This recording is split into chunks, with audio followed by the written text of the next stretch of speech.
안녕하세요. 동화 이야기 채널을 찾아주셔서 감사합니다. 구독과 좋아요는 큰 사랑입니다. 그럼 이야기를 시작하겠습니다. 달빛도 구름에 가려진 깊은 밤, 경복궁 침전에서는 한 사람이 잠 못 이루고 뒤척이고 있었습니다. 바로 조선의 22번째 임금, 이원이었습니다. 20해가 넘도록 왕자에 앉아 나라를 다스렸으나 그의 마음속은 텅 비어 있었습니다. 어린 시절 왕세자로 책봉될 때의 환호성, 즉위식 때 신하들의 충성 맹세, 그 모든 것이 이제는 공허하게만 느껴졌습니다. 이원은 창밖을 내다보며 중얼거렸습니다. 과인을 진심으로 걱정하는 자가 단 한 명이라도 있는가? 그의 눈가에는 깊은 주름이 패여 있었고 그 주름 사이사이에는 배신의 상처가 서려 있었습니다. 3년 전 가장 신임했던 병조 판서가 역모를 꾸몄다 처형당했고 1년 전에는 외척들이 권력을 농단하다 유배를 갔습니다. 믿었던 이들의 거듭된 배신에 이원의 마음은 얼어붙은 겨울 강처럼 차갑게 굳어 있었습니다. 그 시각 궁궐 담장 너머 도성 밖 저작거리, 해진 누더기를 걸친 10살 남짓한 꼬마 거지 하나가 장터 한 구석에 웅크리고 앉아 있었습니다. 아이의 이름은 달이었습니다. 왜 달이라 불리는지는 아무도 몰랐습니다. 어쩌면 아이 스스로도 잊어버렸을지 모를 일이었습니다. 달이는 특별한 아이였습니다. 장터를 지나가던 한 상인이 흥정을 하고 있었습니다. 겉으로는 웃으며 물건을 팔았지만 다리의 귀에는 이상한 소리가 들렸습니다. 바보 같은 놈, 이 물건은 진작 상한 거야. 빨리 팔아치워야지. 다리는 그 소리를 듣고 지나가던 안악에게 작게 속삭였습니다. 아주머니, 저 생선 사지 마세요. 상했어요. 처음에는 아이의 말을 무시했던 안악이었으나 자세히 보니 정말 생선의 눈이 탁하고 비늘이 일어나 있었습니다. 안악은 놀라 발길을 돌렸고 상인은 다리를 노려보았습니다. 이런 일이 한두 번이 아니었습니다. 다리는 사람들의 겉모습 너머에 있는 진짜 마음을 마치 벌레 소리처럼 들을 수 있었습니다. 누가 거짓말을 하는지, 누가 나쁜 마음을 품고 있는지 모두 알 수 있었습니다. 하지만 이 능력은 축복이 아니라 저주였습니다. 사람들의 속마음은 너무나 추하고 더러웠습니다. 겉으로는 웃으며 친구라 부르지만 속으로는 시기하고 겉으로는 칭찬하지만 속으로는 저주하는 목소리들. 다리는 매일 밤 그 소리들에 시달리며 귀를 막고 울었습니다. 그럼에도 다리는 굶주림에 허덕이면서도 절대 남의 것에 손대지 않았습니다. 장터 귀퉁이에 떨어진 과일 하나, 아무도 보지 않는 떡 한 조각도 가져가지 않았습니다. 어머니가 살아계실 때 했던 말이 귓가에 맴돌았기 때문입니다. 다리야, 아무리 배가 고파도 남의 것을 탐하면 안 된단다. 우리 마음만은 깨끗하게 지키자꾸나. 어머니, 아버지. 다리는 밤하늘의 별을 올려다보며 부모를 떠올렸습니다. 3년 전 갑자기 들이닥친 검은 옷의 사내들. 아버지와 어머니가 끌려가던 그날의 비명소리, 벽장 속에 숨어 떨며 들었던 그 무서운 대화들. 한시 마지막으로 묻겠다. 누가 다음 왕이 될 상인지 말하지 않겠는가? 아버지의 떨리는 목소리가 들렸습니다. 그것만은 할 수 없소. 관상은 하늘의 뜻을 읽는 것이지 권력의 도구가 아니요. 그렇다면 죽어라. 다리는 그날의 기억을 떠올릴 때마다 온몸이 얼어붙었습니다. 그 후로 3년 혼자 살아남았지만 매일이 지옥 같았습니다. 세자 시절부터 이원을 모셔온 장례관은 궁궐에서 가장 신임받는 측근이었습니다. 이순을 훌쩍 넘긴 나이였지만 여전히 정정했고 임금의 모든 일상을 챙겼습니다. 하지만 그날 밤 장례관의 손끝이 미세하게 떨리고 있었습니다. 임금의 침전을 나온 장례관은 인적이 드문 후원으로 향했습니다. 어둠 속에서 한 사내가 기다리고 있었습니다. 어떻소, 내관?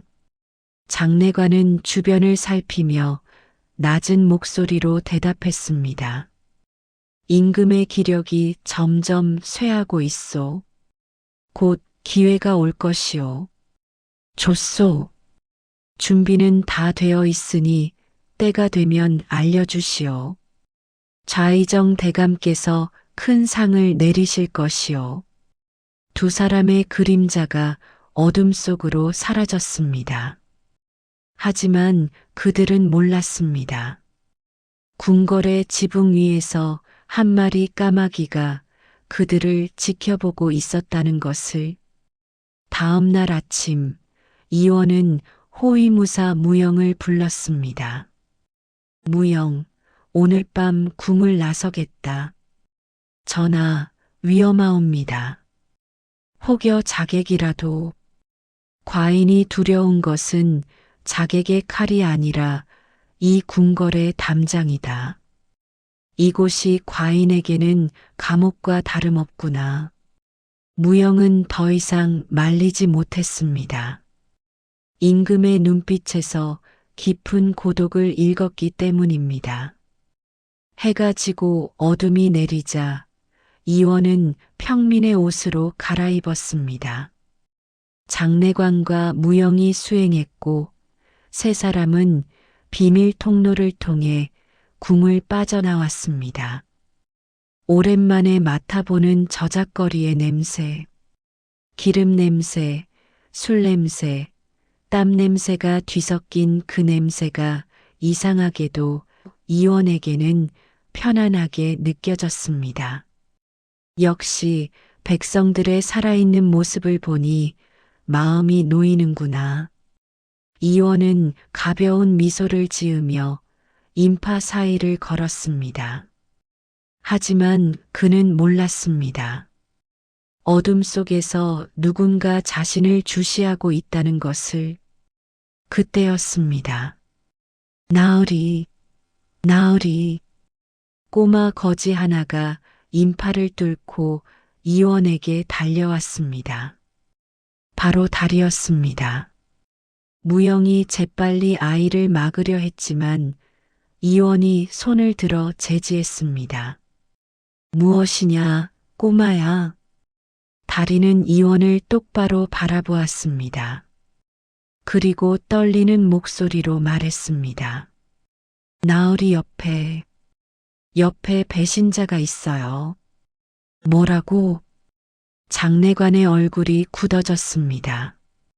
무영도 긴장한 채 주변을 살폈습니다. 다리는 장례관을 가리키며 외쳤습니다. 저 할아버지 믿지 마세요. 속에서 시꺼먼 뱀소리가 나요. 이놈이 감히. 장례관이 호통을 쳤지만 이원은 아이를 물끄러미 바라보았습니다. 아이의 눈은 거짓을 말하는 눈이 아니었습니다. 꼬마, 이리 오너라. 겁먹지 말고 천천히 말해보거라. 이원은 다리를 근처 주막으로 데려갔습니다. 따뜻한 국밥 한 그릇을 시켜주며 부드럽게 물었습니다. 배가 고팠구나. 천천히 먹으면서 말해보거라. 무슨 소리가 들린다는 게냐? 다리는 국밥을 허겁지겁 먹으며 대답했습니다. 저는 사람들 마음속 소리가 들려요. 겉으로 하는 말이 아니라 속으로 생각하는 소리가요. 장례관이 비웃었습니다. 전하, 굶주린 아이의 헛소리입니다. 신경 쓰지 마십시오. 하지만 이원은 계속 물었습니다. 그렇다면 지금 이 할아버지 마음속에서는 무슨 소리가 들리느냐? 다리는 장례관을 보며 얼굴이 창백해졌습니다. 빨리 죽어라. 라는 소리가 들려요. 그리고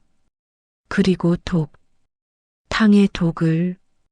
장례관의 얼굴이 순간적으로 굳어졌습니다. 너무 짧은 순간이라 무영도 놓쳤지만 이원은 놓치지 않았습니다. 이원의 마음속에 의심의 가시가 박혔습니다. 세자 시절부터 30년을 함께한 장례관이 배신자라니. 믿고 싶지 않았지만 아이의 눈빛이 너무나 진지했습니다. 꼬마, 내 부모는 어디 계시느냐? 다리의 눈에 눈물이 고였습니다. 3년 전에 나쁜 사람들이 와서 끌고 갔어요. 아버지는 관상을 보는 사람이었어요. 누가 왕이 될지 안다고. 그래서 이원의 몸이 굳어졌습니다. 3년 전 관상가, 혹시 내 아버지 성이 한씨가 아니냐? 다리가 놀라 고개를 끄덕였습니다. 이원은 깊은 한숨을 내쉬었습니다. 3년 전 당대 최고의 관상가 한씨 부부가 갑자기 사라진 사건이 있었습니다. 그들은 왕족의 관상을 보아주던 이들이었는데 어느 날 갑자기 종적을 감춰버렸습니다. 조정에서는 그들이 도망쳤다고 했지만 이원은 뭔가 석연치 않았습니다. 그런데 지금 이 아이가 그들의 아들이라니. 오늘은 일단 돌아가자. 하지만 이 아이는 내가 맡겠다. 전하, 그건. 장례관이 반대했지만 이원의 뜻은 확고했습니다. 궁으로 돌아온 이원은 침전에 홀로 앉아 깊은 생각에 잠겼습니다. 다리를 궁궐 안은밀한 곳에 숨겨두었고 무영에게 아이를 지키라 명했습니다. 그날 밤 장례관이 평소처럼 보약탕을 들고 왔습니다. 전하, 오늘도 탕을 드시옵소서. 이원은 떨리는 손으로 탕을 받아들었습니다. 김이 모락모락 나는 검은 탕. 평소라면 그대로 마셨을 것입니다. 하지만 이원은 탕을 마시는 척하다가 슬쩍 옆에 있는 화분에 부어버렸습니다. 오늘은 속이 좋지 않구나. 내일 마시겠다. 장례관은 아쉬운 표정으로 물러갔습니다.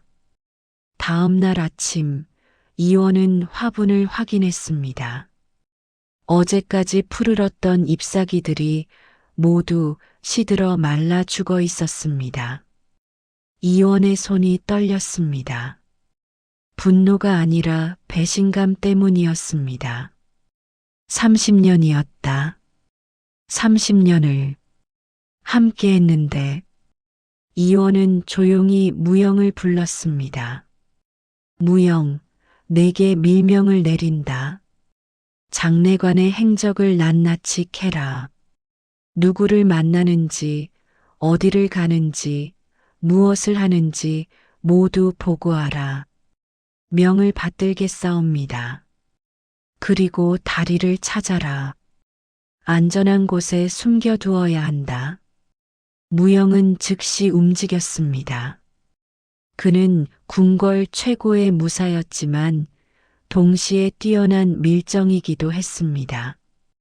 며칠간의 추적 끝에 무영은 놀라운 사실을 발견했습니다. 장례관이 밤마다 궁을 빠져나가 좌의정 최대감의 저택을 방문하고 있었던 것입니다. 그리고 거액의 재물을 주고받는 장면도 목격했습니다. 무영은 더 깊이 파고들었습니다. 장례관의 처소를 몰래 수색하여 숨겨진 장부를 찾아냈습니다. 그 장부에는 충격적인 내용이 적혀 있었습니다. 탕에 소량의 비상을 타라. 조금씩 천천히 노안으로 보이게 하라. 무영의 등에 식은땀이 흘렀습니다. 한편 좌의정 최대감의 저택에서는 비밀 회의가 열리고 있었습니다. 내관, 임금의 상태는 어떠하오? 장례관이 대답했습니다. 예상보다 더디옵니다. 하지만 확실히 기력이 쇠하고 있으니 조금만 더 시간을 주십시오. 그때 한 측근이 급히 들어와 보고했습니다. 대감, 큰일이옵니다. 저작거리에 한씨 부부의 아들이 나타났다 하옵니다. 최대감의 얼굴이 굳어졌습니다. 뭐라고? 그 씨앗이 아직 살아 있었단 말이냐? 장례관도 당황했습니다. 그 아이를 임금께서 거두셨습니다.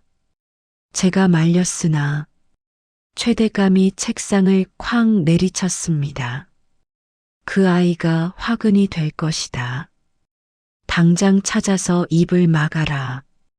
그리고 계획을 앞당긴다. 임금의 노안이 깊어졌다는 소문을 퍼뜨려라.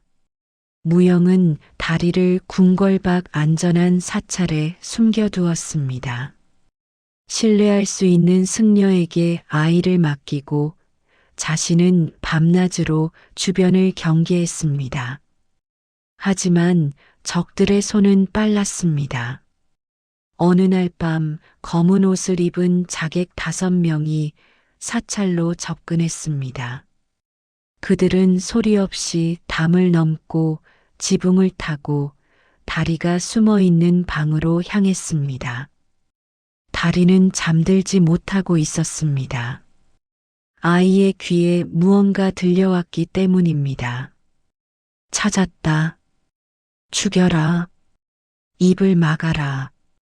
다리는 벌떡 일어나 문을 열고 뛰쳐나갔습니다.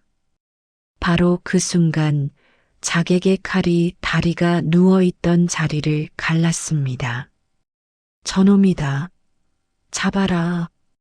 다리는 필사적으로 달렸습니다. 어린아이의 짧은 다리로는 자객들을 따돌릴 수 없었습니다. 점점 거리가 좁혀졌고 다리는 막다른 벼랑 끝에 다다랐습니다. 자객들이 칼을 번쩍 들어 올렸습니다.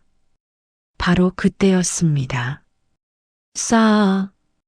번개처럼 빠른 검이 공중을 가르며 자객들을 쓰러뜨렸습니다. 무영이었습니다. 다리야, 괜찮으냐? 무영은 재빠르게 남은 자객들을 제압했습니다. 하지만 한 명이 도망쳤습니다. 무영은 도망친 자객을 쫓을까 고민했지만 다리를 먼저 구하기로 했습니다. 이제 안전하다. 내가 지켜줄 테니 걱정 마라. 다리는 처음으로 안심하고 울음을 터뜨렸습니다. 무영은 다리를 더 안전한 곳, 임금이 직접 마련한 비밀 처소로 옮겼습니다. 그곳에서 이원이 기다리고 있었습니다. 다쳤느냐? 이원은 다리의 상처를 직접 살폈습니다. 무릎이 까지고 팔에 긁힌 자국이 있었습니다. 이원은 부드럽게 약을 발라주었습니다. 무섭지 않았느냐? 이제 괜찮다. 내가 지켜주마. 다리는 임금의 따뜻한 손길에 눈물을 흘렸습니다. 부모님이 돌아가신 후 처음으로 누군가의 따뜻함을 느꼈습니다. 무영이 조사 결과를 보고했습니다. 전하, 충격적인 사실을 알아냈사옵니다. 말해보라. 3년 전 좌의정 최대감이 한씨 부부를 찾아갔습니다. 왕족 중 누가 왕위에 오를 상인지 알아내기 위해서였습니다. 하지만 한씨 부부가 거절하자 무영은 잠시 말을 멈췄다가 계속했습니다. 무참히 죽였습니다. 그리고 다리는 벽장 속에 숨어 모든 것을 들었습니다. 이원의 주먹이 떨렸습니다. 다리가 조용히 말했습니다. 저는 그날 들었어요. 나만 권력을 주면 그만이야라는 소리를. 그 소리가 지금도 귓가에 맴돌아요. 이원은 다리를 꼭 안아주었습니다. 미안하다. 내가 미처 몰랐구나. 이제 걱정 마라. 내 부모님의 원한을 반드시 갚아주마. 이원은 결단을 내렸습니다. 더 이상 당하고만 있을 수 없었습니다. 무영, 소문을 퍼뜨려라. 과인의 병이 더욱 깊어졌다고. 그리고 3일 후 궁중 연회를 연다고 알려라. 전하, 그것은 너무 위험하옵니다. 적들이 섣불리 움직이게 만들 것이다. 그들의 꼬리를 밟을 마지막 기회다. 계획은 완벽해 보였습니다. 하지만 이원은 궁궐 안에 좌의정의 첩자가 있다는 것을. 그날 밤 한 내시가 몰래 궁을 빠져나가 최대감에게 보고했습니다. 대감, 임금이 함정을 파고 있습니다. 연회는 우리를 잡기 위한 것입니다. 최대감은 비웃었습니다. 함정인 줄 알면서 들어가는 것이 진짜 용기지. 우리도 역이용하면 된다. 연회 당일 다리를 인질로 잡아라. 그리고 수하들을 연회장 곳곳에 배치하라. 장례관이 걱정스럽게 말했습니다. 하지만 대감, 금군들이 걱정 마시오. 내게도 금군 안에 사람이 있소. 연회가 시작되면 혼란을 일으킬 것이오. 연회 전날 밤 좌의정의 자객들이 다리가 숨어있는 처소를 급습했습니다. 무영이 격렬히 싸웠지만 수정 열세를 극복할 수 없었습니다. 다리는 결국 납치되었습니다. 이원에게 급보가 전해졌습니다. 전하, 다리가 납치되었사옵니다. 이원의 얼굴이 굳어졌습니다. 하지만 그는 당황하지 않았습니다. 예상했던 일이다.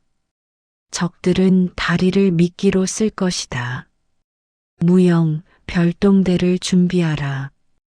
연회가 시작되면 다리를 구출하라. 드디어 연회 날이 밝았습니다.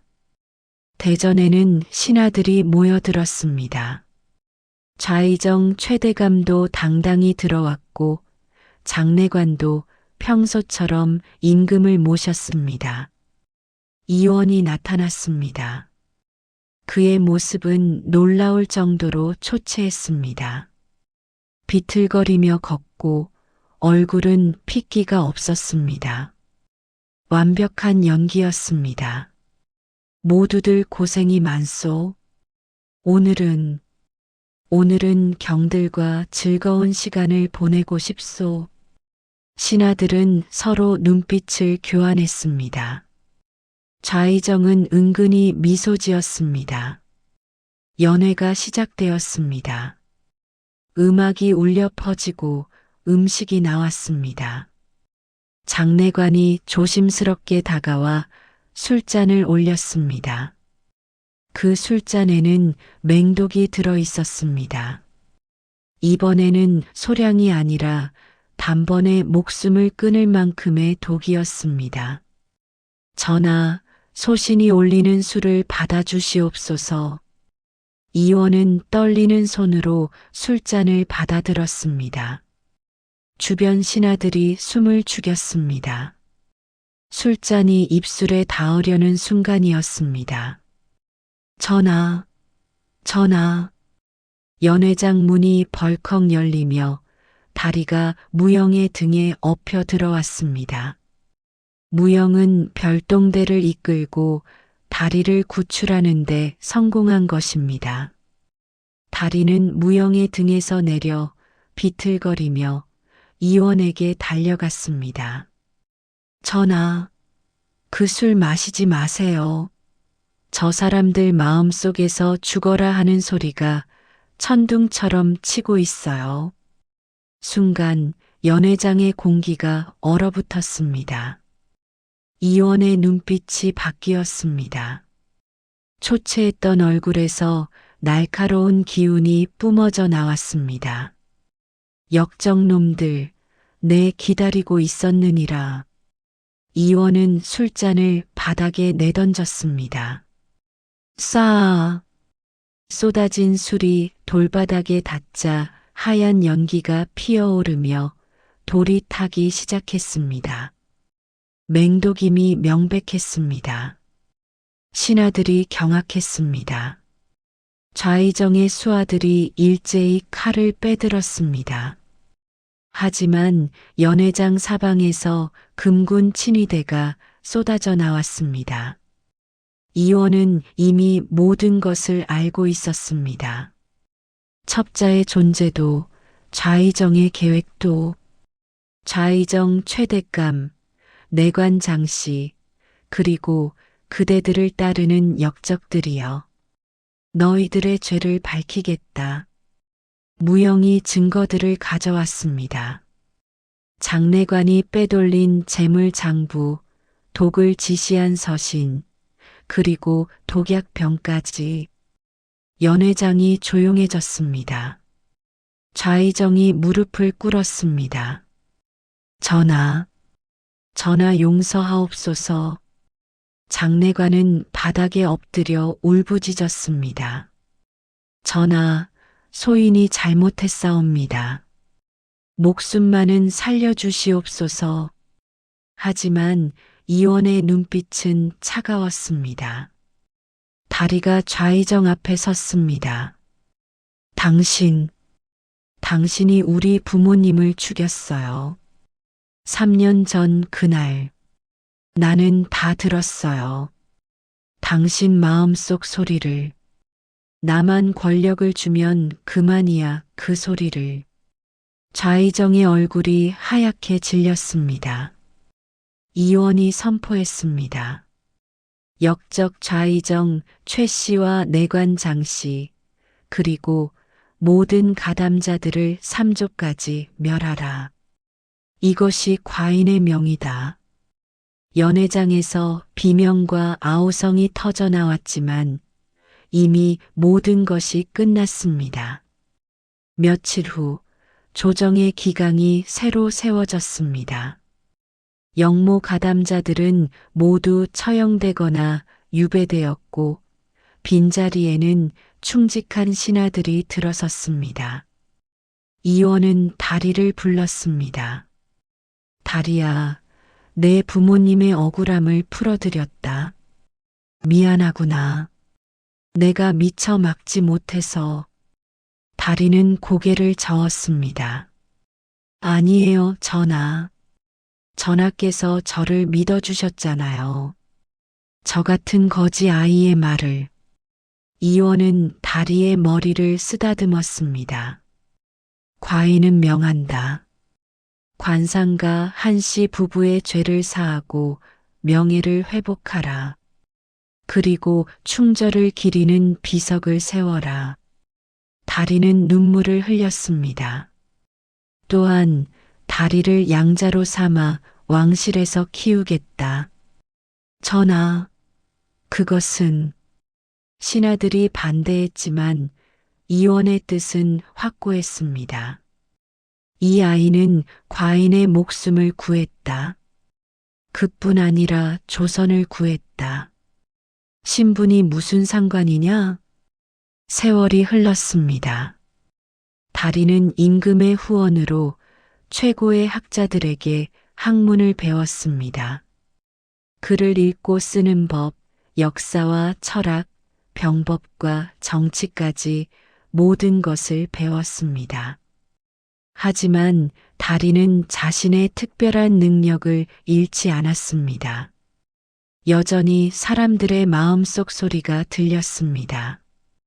어느 봄날 궁궐 후원에서 이원과 다리가 마주 앉았습니다. 다리야, 요즘은 어떠냐? 아직도 사람들 마음속 소리가 들리느냐? 다리는 환하게 웃으며 대답했습니다. 네, 전하. 하지만 요즘은 좋은 소리가 더 많이 들립니다. 그래, 어떤 소리가 들리는데? 다리는 이원을 똑바로 바라보며 말했습니다. 전하의 마음속에서 저를 아들처럼 아끼는 소리가 들립니다. 진짜 아들처럼요. 이원의 눈에 눈물이 고였습니다. 그래, 그렇단다. 너는 이제 과인의 아들이다. 두 사람은 따뜻한 봄 햇살 아래 마주보며 웃었습니다. 이원은 깨달았습니다. 진심은 통한다는 것을. 권력도 신분도 재물도 아닌 순수한 마음만이 사람의 마음을 연다는 것을. 그리고 다리도 깨달았습니다. 자신의 능력이 저주가 아니라 축복이었다는 것을. 나쁜 마음을 알아채는 능력은 동시에 좋은 마음도 알아볼 수 있는 능력이었습니다. 그 후로 다리는 이원의 곁에서 충직한 신하로 자라났습니다. 사람의 마음을 읽는 능력으로 간신을 가려내고 충신을 찾아내어 조선은 태평성대를 누렸습니다.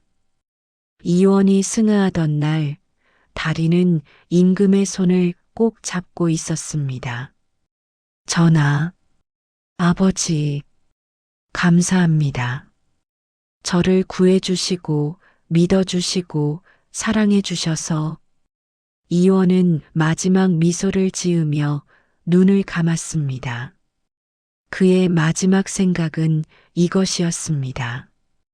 과인에게도 진심으로 위해주는 사람이 있었구나. 세월이 흐르고 흘러 사람들은 이 이야기를 전했습니다.